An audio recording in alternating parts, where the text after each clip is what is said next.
attention to the people around you. It is not hard to find that they represent a lot of different gender roles in our society, which means that most of them will think that men tend to be blah blah blah or women supposed to be blah blah blah. For example, like men should be more stronger, they should be more aggressive, they should be dominant. Or females should be protected or they're weaker or something.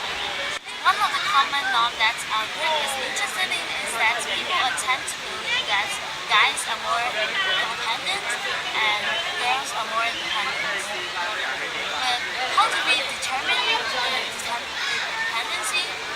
Well, basically our group will consider one's reaction when they're facing the dilemma.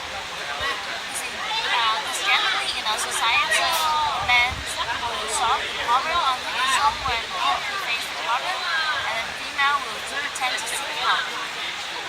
So in the forum, we will conduct an experiment that's surrounding this gender law. First, independent male, and then the second, independent female. And then we will record other people's reactions to it. So for the first experiment, we would like to present an independent male. So basically, we'll just use bicycle as our tool to carry out this activity.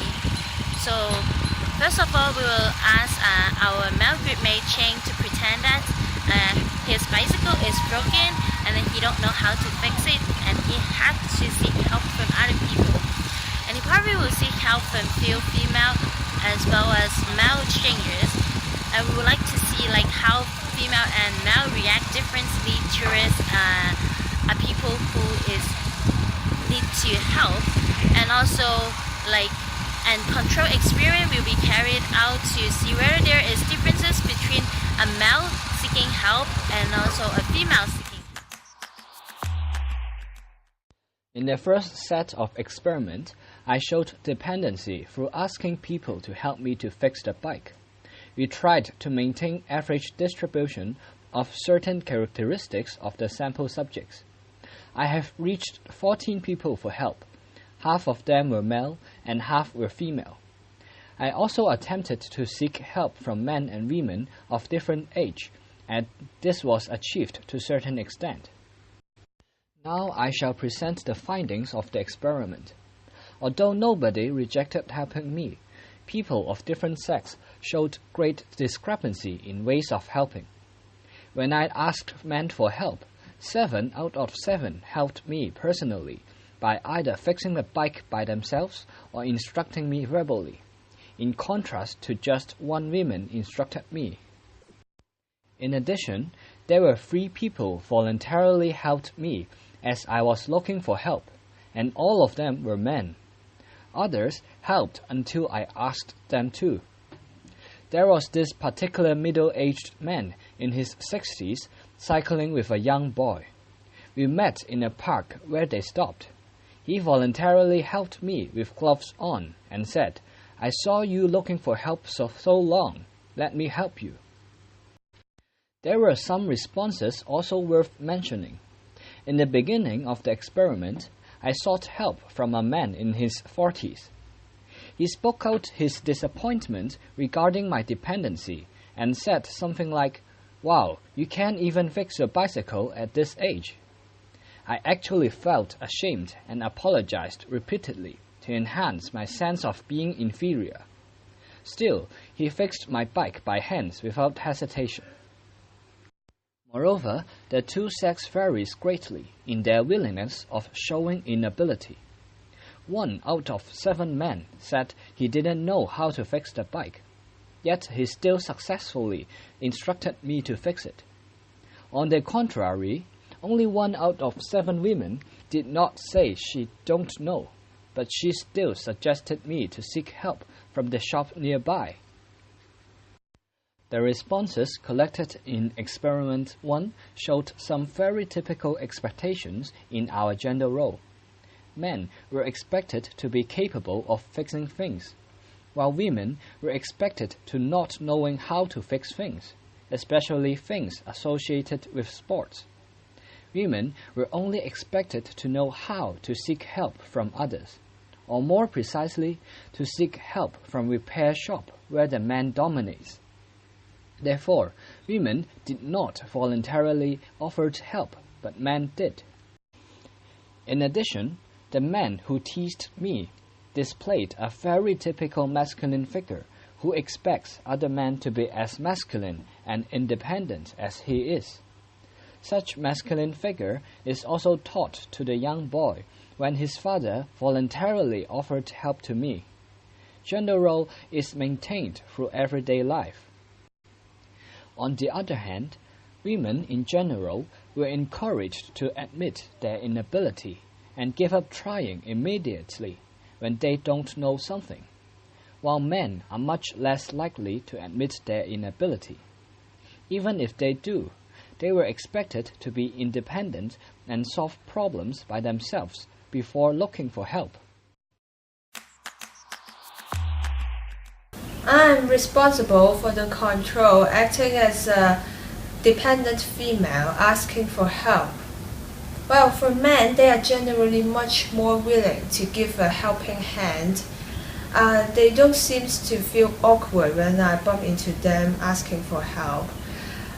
They seem to feel perfectly normal for a female to ask a male for help in a task like fixing a bicycle.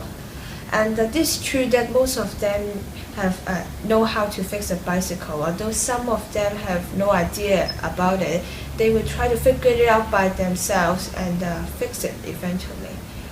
For women, on the other hand, they feel weird when I go into them for help. It seems to them that I'm asking the wrong person for help, that I should ask a man instead of a woman for help in a mechanical task like fixing a bicycle. And so I'm either be directed to other their male friends, male passerbys, or told that I should ask a man instead of a woman for help. Well, and it's true that most women have no idea about fixing a bicycle. Well, and they are not going to figure it out by themselves like most men do. Instead, some more helpful one will ask their male friends to help me, and they tend to assist them during the task, like finding wet tissue for their male friends to clean their hands afterwards. And for the second experiment, we'd like to present an independent female. So again, we'll use bicycle as our tool to carry out this experiment. So first of all, we'll ask our female roommate Jing to pretend that her bicycle is broken, and then she's placed in the side of the road or in the middle of the road so that people can realize that her bicycle is broken. But whenever there is people approach her and to offer help, we suggest Jane to replace all of them, and then it helped her to show that she is independent and that she can fix it on her own.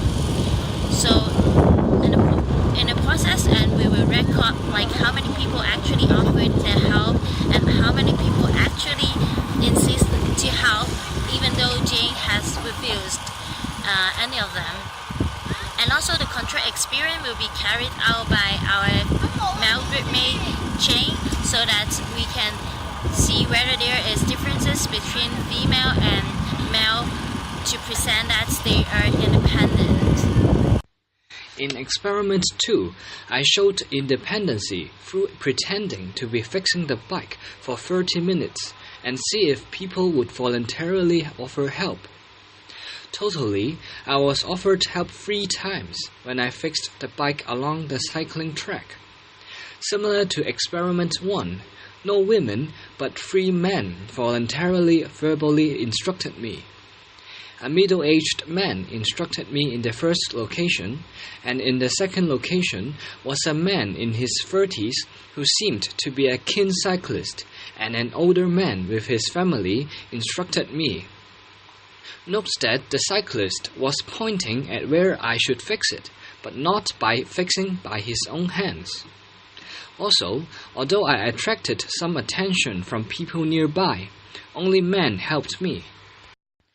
People came to help me rather quickly in the first 10 minutes, so I moved to a public square connected to the cycling track.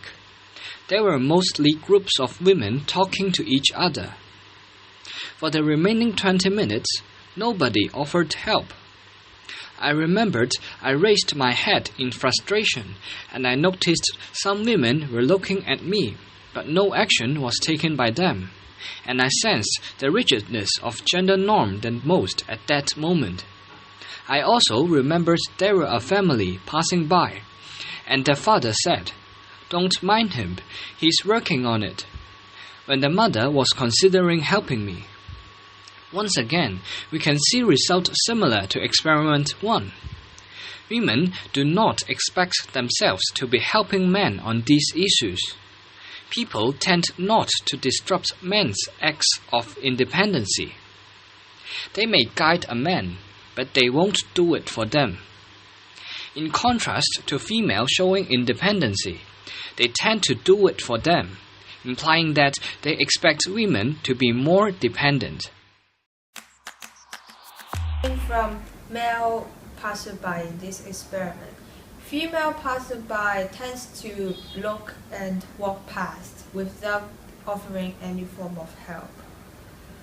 For the first male passerby saw me fixing my broken bicycle and came to help with some dry branches in his hand.